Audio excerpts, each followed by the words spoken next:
Assalamualaikum warahmatullahi wabarakatuh. Selamat malam. Jumpa lagi dengan saya Aldi di channel Mereka Ada. Kali ini kita akan melanjutkan cerita part 2 dari teror solo hiking.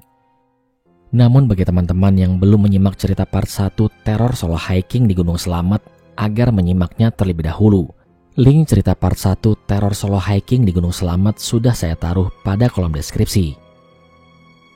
Oke, kalau gitu tanpa banyak basa-basi lagi, mari kita mulai ceritanya.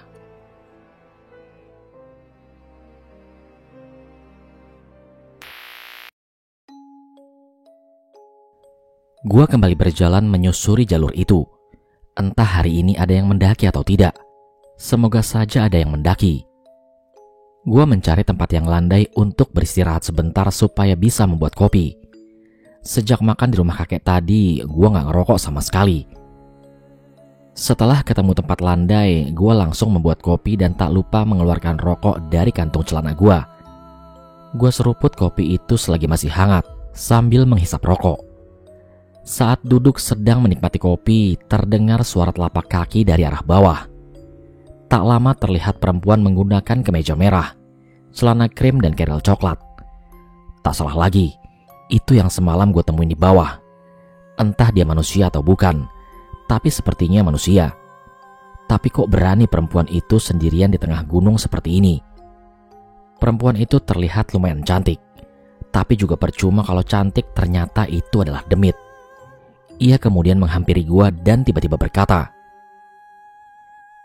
cowok, ngapain di tengah gunung sendirian? Lu manusia apa bukan?"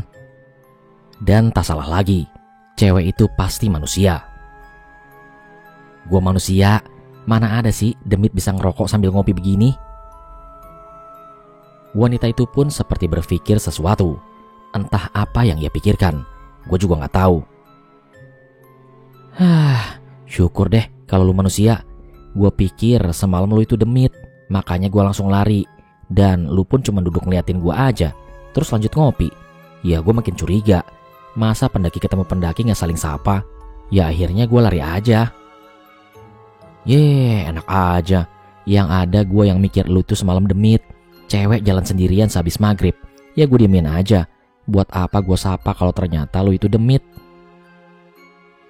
Ya udahlah, lupain aja. By the way, gue boleh gabung gak? Daripada kita sama-sama sendirian kan? Gak baik juga dong gue cewek sendirian jalan-jalan di tengah hutan kayak gini. Ya lu ngapain lagian? Cewek pakai kesini sendirian, gak ada kerjaan banget. Dia pun tidak menjawab dan langsung duduk di depan gua sambil mengeluarkan bungkus kopi. Sepertinya dia juga ingin membuat kopi. Gua sama dia pun sama-sama bertanya satu sama lain dan menceritakan tinggal di mana dan kenapa bisa jalan sendirian ke sini. Jadi dia itu lagi banyak masalah di rumahnya dan ia pengen ke gunung untuk melupakan semua masalah itu. Tapi gak ada teman yang mau diajak. Akhirnya dia nekat sendirian mendaki ke atap tertinggi Pulau Jawa Tengah ini. Setelah ngobrol kesana kemari, gue memutuskan buat lanjut jalan lagi. Cewek itu berjalan di depan gue sementara gue di belakangnya, agar ia tidak tertinggal di belakang dan gue bisa mengawasi dia dari belakang. Gue lihat jam di HP sekarang sudah jam 7:30, dan mungkin jam 9 nanti baru akan sampai di pos 4.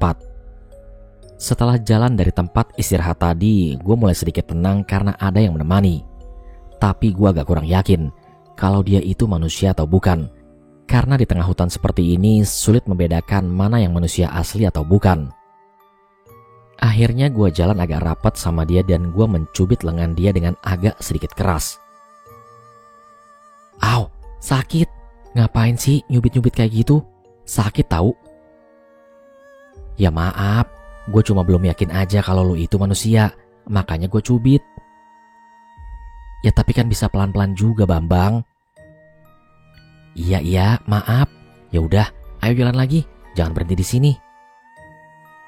Gua nyuruh jalan lagi karena gua merasa sedang diawasi dari samping sebelah kanan. Namun jaraknya agak jauh. Ada satu sosok kuntilanak yang mukanya pucat hampir seputih kapur, sedang mengawasi kami dari kejauhan.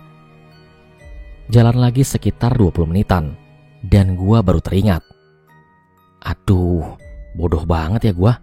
Udah ketemu dari tadi, cerita-cerita kesana kesini, belum tahu nama dia. Mau bertanya pun gue malu. Tapi kalau nggak ditanya juga penasaran.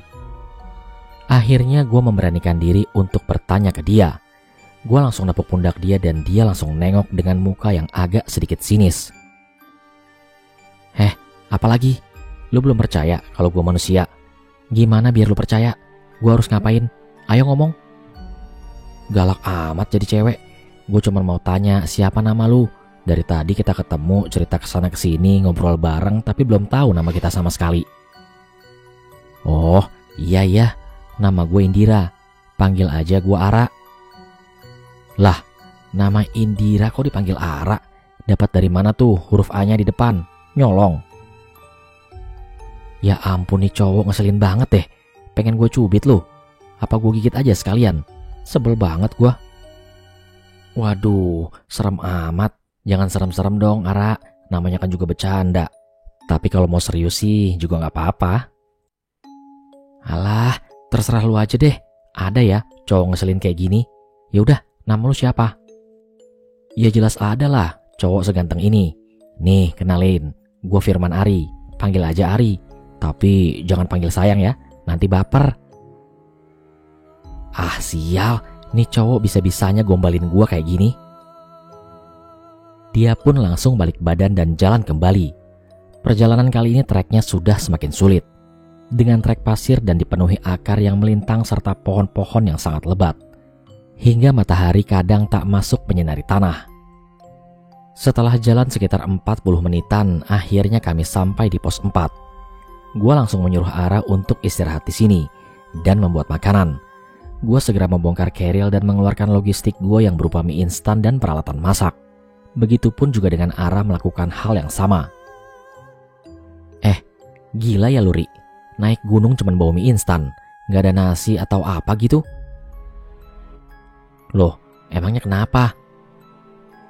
Lu kan naik gunung tenaganya habis banget Ri, terkuras. Masa cuman mie instan doang makannya? Ya mau gimana lagi, gue gak bisa masak nasi. Makanya gue cuman bawa mie. Biasanya yang masak nasi itu teman gue, tapi dia gak jadi ikut. Jadinya terpaksa gue cuman bawa mie doang. Ya udahlah, taruh tuh mie lu di keril. Biar gue yang masakin. Lu mau makan apa? Makasih ya. Makan apa ya? Kalau ayam geprek ada gak? Kalau gak ada, bakso deh. Ada kan? Lalu dengan muka sinisnya Ara pun berkata, buset dah nih cowok, udah mau gue buatin makanan malah minta yang susah. Ya gak ada lah, beli aja sendiri sana di bawah. Terbang kek ke sana biar cepet. Ya lagian lu nya juga sih pakai nanya segala mau makan apa. Tinggal buatin aja bakal gue makan kok. Gitu aja kok repot. Iya aja dah, terserah lu Ri. Ia berbicara sambil mukanya sedikit meledek ke arah gue. Singkat cerita, makanan kini sudah tersaji di dalam piring. Hidangan yang cukup lezat di saat lapar seperti ini. Ayam goreng dan sambal kecap. Setelah makanan habis, gue langsung ngomong kepada Ara. Enak banget ya Ra, makanan lu. Nanti kapan-kapan ke rumah gue ya.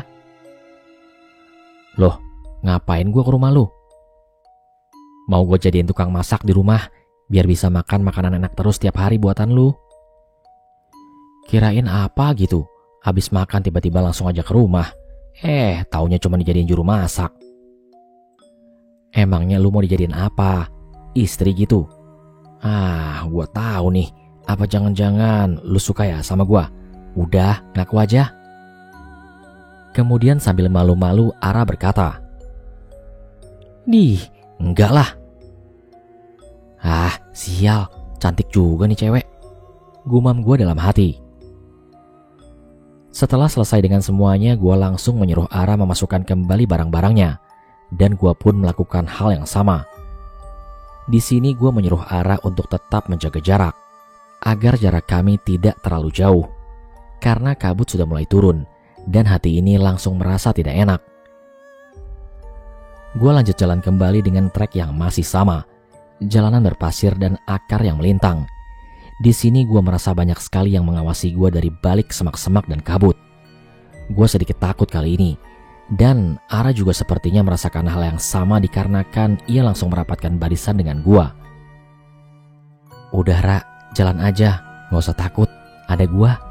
Jangan diliatin ya, jalan aja terus ke depan. Tak lama terdengar seperti suara sedang berbisik. Kalian berdua siapa? Berani-beraninya datang kemari dengan membawa pengikut kalian?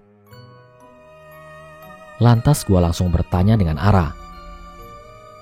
Ra, lu dengar sesuatu nggak? Iya Ri, gue denger juga kok. Tapi biarin aja Ri, kita lanjut jalan. Gue sama Ara langsung melanjutkan perjalanan. Di samping kanan kiri, gue merasa seperti ada yang berjalan beriringan dengan gue.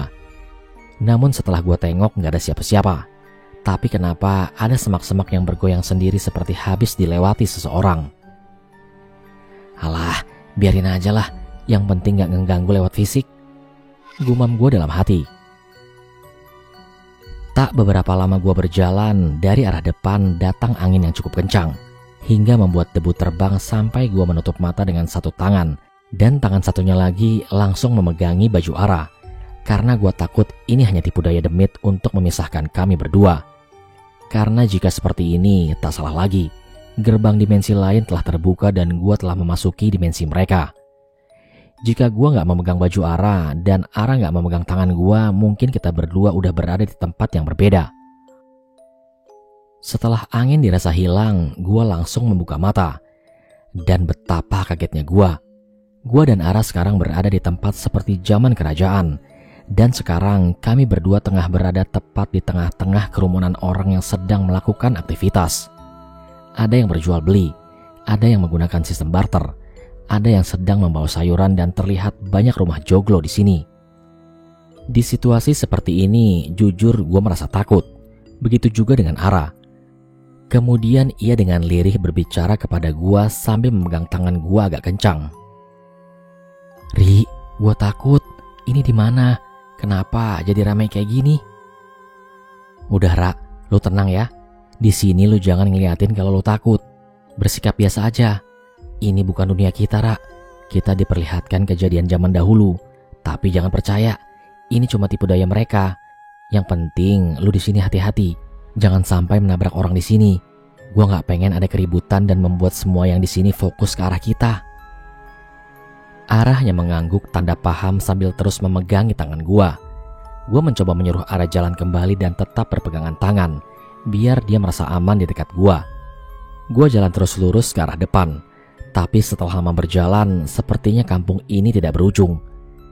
Akhirnya gue memutuskan untuk berjalan agak cepat supaya cepat sampai di ujung kampung. Semakin cepat hingga seperti berlari. Tapi sialnya ketika gue menengok ke arah belakang, ternyata gue dari tadi cuma berjalan di tempat saja.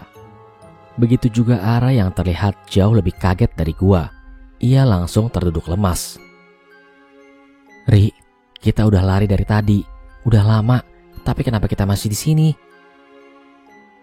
Dan tiba-tiba Ara semakin lemas hingga membuat berdiri pun tidak bisa.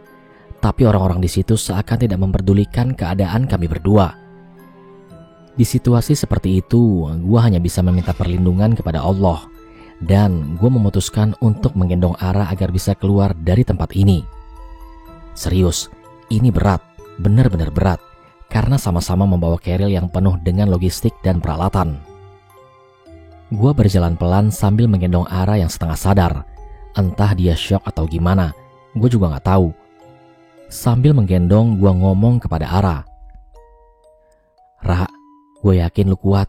Lu pasti kuat. Lu gak perlu takut. Di sini ada gua janji bakal jagain lu. Ara pun cuma diam dan semakin lama tubuhnya semakin bertambah lemas. Gue coba istirahat ke pinggir rumah joglo yang agak sepi, agar bisa memberikan Ara minum. Setelah menemukan rumah yang agak sepi, gue menyandarkan Ara di dinding kayu dan memberikan Ara minuman yang sudah gue bacakan doa. Ra, ini minum dulu ya Ra. Ujar gue sambil menuangkan air di dalam botol ke mulut Ara. Setelah Ara minum, terlihat mukanya malah menjadi seperti marah dan langsung kembali segar. Ara bangun dan gue bertanya kepada Ara. Lu mau kemana? Lu belum pulih banget, Ra. Ara tidak merespon pertanyaan gua dan malah berjalan ke tengah aktivitas warga yang ada di situ. Gua hanya mengikuti dia dari belakang sambil bertanya dalam hati. Sebenarnya Ara ini kenapa? kok tiba-tiba jadi marah? Tiba-tiba Ara langsung ngomong dengan keras ke semua yang ada di situ. Kalian semua, berani-beraninya mempermainkan tuan saya dan temannya. Apa kalian pengen saya musnahkan beserta bangunan dan semuanya? Ayo jawab, jangan cuma diem. Gua pun kaget mendengar suara Ara yang begitu kencang dan berbicara seperti itu. Seketika semua yang ada di situ memandangi Ara dan gua. Gak lama berselang datang seorang perempuan cantik menggunakan pakaian batik sedada. Lantas Ara pun bertanya kepada perempuan itu. Siapa kamu? Berani-beraninya mempermainkan tuan saya. Tenang, tidak usah marah. Saya tidak ingin membuat kalian berdua marah. Saya hanya mengajak Anda untuk melihat-lihat daerah saya. Kalian berdua anak yang hebat. Masing-masing dari kalian memiliki penjaga yang hebat. Dan kalian berdua bukan anak sembarangan. Kalian berdua masih memiliki darah kerajaan yang berbeda. Makanya saya memasukkan Anda berdua ke sini. Tiba-tiba setengah sadar gue berucap sendiri ke perempuan itu. Kembalikan saya ke tempat semula. Jika tidak, akan aku bakar semua yang ada di sini. Sosok itu hanya diam. Dan tak lama Ara terjatuh tak sadarkan diri. Gue segera memegangi tubuh Ara. Seketika semua warga yang ada di situ berubah wujud. Mukanya hancur dan berubah menjadi sangat menjijikan. Dan wanita cantik tadi juga berubah menjadi wujud yang sangat menyeramkan. Mukanya mengeluarkan darah dari mulutnya. Dan giginya mengeluarkan taring. Jujur gue sangat takut saat itu. Namun mereka hanya diam dan tak maju selangkah pun. Namun di sisi lain gue harus segera menyadarkan Ara dari pingsannya. Saat gue mau menyadarkan Ara dengan air, seketika perempuan yang mempunyai taring itu terbang ke arah gue sambil mencekik gue. Dasar bocah, berani-beraninya menantangku. Gak lama gue pun terjatuh tak sadarkan diri. Yang terakhir gue ingat adalah Ara yang berada tepat di samping gue kala itu. Saat gue terbangun, rumah-rumah tadi sudah hancur dan semuanya berantakan. Entah siapa yang melakukan itu, gue pun juga gak tahu. Semua warga yang berwujud menyeramkan sudah tidak ada lagi. Gue duduk dan melihat Ara yang masih pingsan. Gue lantas mendekati Ara dan menaruh kepala Ara di pangkuan gue. Gue ambil air minum dan gue bacain doa-doa kembali. Minuman itu gue masukkan ke mulut Ara sambil gue mengelus-ngelus rambut Ara supaya ia terbangun. Dan saat air masuk ke dalam mulut Ara, ia langsung batuk dan tersadar dari pingsannya. Ara langsung duduk dan memeluk gue. Ri, gue takut Ri. Dari tadi gue kenapa Ri? Kenapa badan gue sakit semua begini? Kamu dari tadi pingsan, Ra. Tapi ini sudah aman, Ra. Semuanya sudah menghilang. Dan rumah-rumah di sini juga hancur semua. Lantas gue membantu Ara untuk berdiri. Dan gue gendong keril gue serta keril Ara yang gue taruh di depan. Kemudian gue berjalan sambil menuntun Ara. Ayo Ra, kita lanjut jalan lagi. Ini sepertinya udah mau sore. Kita harus segera keluar dari sini sebelum petang. Semoga kita menemukan jalan keluarnya, Ra. Ara hanya mengangguk. Terlihat dengan jelas ia masih agak sedikit lemas. Gua berjalan sambil menengok kanan kiri. Semua terlihat berantakan. Gua bertanya dalam hati. Siapa yang ngancurin ini semua? Kok bisa saat gua sadar semuanya udah hancur lebur kayak gini? Orang seperti apa yang bisa melakukan ini semua? Seketika gua mendengar suara dari batin gua sendiri. Yang melakukan itu semua kamu sendiri, Raden. Kamu saking marahnya hingga kamu tak sadar membunuh semuanya dan menghancurkan rumah-rumah di sini hanya dengan sekali sentuh. Jujur gue heran dengan jawaban itu. Gue langsung berhenti berjalan dan kemudian berpikir, apa iya gue yang lakuin ini semua? Gue gak yakin gue bisa lakuin ini. Ara kemudian menoleh dan bertanya kepada gue, kenapa berhenti, Ri? Lu lagi mikirin apa? Oh, enggak, Ra. Gue cuman heran aja siapa yang lakuin ini semua. Tapi gak usah dipikirin, Ra. Yang penting kita keluar dari sini. Lantas gue melanjutkan jalan lurus sambil masih memapah Ara yang jalannya masih lemas. Setelah sampai di ujung rumah terakhir, terlihat ada dua pohon yang berjejer membentuk seperti gerbang. Gue bertanya dalam hati, ini pasti jalan keluarnya. Udahlah, gue coba aja. Ra, kayaknya itu jalan keluarnya. Soalnya itu ngebentuk seperti gerbang, Ra. Dan tepat di tengahnya terlihat gelap. Padahal kan sedang sore begini. Tiba-tiba Ara menengok ke arah gua sambil meneteskan air mata. Ri, maafin gua ya Ri. Kalau gak ada gua, lu pasti gak bakal serepot ini. Maafin gua Ri, gue emang bisanya nyusahin orang doang. Kemudian gua menjawab sambil mengusap air mata Ara. Ra, dengerin nih. Gua kan tadi udah janji sama lu buat ngejagain lu. Jadi mau gimana pun lu tanggung jawab gua sekarang. Gua gak ngerasa disusahin. Yang ada gua malah seneng lu ada di samping gua. Udah ya, jangan nangis lagi. Ayo kita keluar dari sini. Makasih ya Ri, lu udah mau jagain gua. Lu mau pertaruhin nyawa lu buat gua. Makasih ya Ri. Udah, gak usah banyak berterima kasih. Yang penting jalan sekarang. Setelah gua jalan melewati 2 pohon itu, mata gua berasa silau sampai gua dan Ara harus menutup mata. Dan setelah cahaya itu hilang, gua membuka mata. Dan gua kembali ada di tempat tadi. Yap, benar banget. Ini tempat pertama gua menghilang. Gua langsung menyuruh Ara duduk bersandarkan keril dengan kaki ke bawah jalur. Gua segera membuat makanan untuk Ara. Gua membuat mie instan untuk dia karena hanya itu yang gua bisa buat saat kondisi seperti ini. Setelah mie rebus dengan telur siap, gua menyuruh Ara untuk makan supaya menambah tenaga dia. Ra, ini dimakan ya. Harus habis loh. Awas kalau nggak habis. Dia hanya mengangguk dan mulai memakan mie tersebut. Setelah semuanya habis, gua membereskan semua peralatan. Gua langsung menyuruh Ara buat jalan kembali untuk mencari tempat landai supaya bisa membuat tenda dan bermalam di situ. Gua kembali memapah Ara untuk jalan dan keril Ara masih gua taruh di posisi depan dan keril gua di posisi belakang. Sebenarnya cukup berat dengan membawa 2 keril begini ditambah memapah seseorang. Tapi ya mau gimana lagi, kalau nggak begini yang ada malah kasihan ke Aranya. Setelah jalan selama 1 jam, akhirnya gue menemukan tempat landai untuk mendirikan tenda. Tapi hanya cukup untuk mendirikan 1 tenda. Gue kembali menyandarkan Ara ke pohon dekat situ dan gue mulai mengeluarkan tenda dan merakitnya. Setelah tenda jadi, gue langsung memapah Ara untuk masuk ke dalam tenda dan membaringkan Ara supaya ia bisa tertidur. Tak lupa juga gue memasukkan keril Ara dan keril gue ke dalam tenda tersebut. Lantas gue berinisiatif untuk membuatkan dia teh hangat dan memberikan dia cemilan yang ada di tas gue. Ra, ini diminum dulu. Ara duduk dan meminum teh buatan gue. Nih, sekalian dimakan ya buat cemilan kamu. Oh iya, badan kamu udah mendingan belum? Iya Ri, makasih banget ya. Kamu udah mau merhatiin aku kayak gini. Ini udah agak mendingan kok. Gak usah makasih terus gitu Ra. Nanti kalau udah dimakan, kamu tidur aja. Biar badan kamu cepat pulih.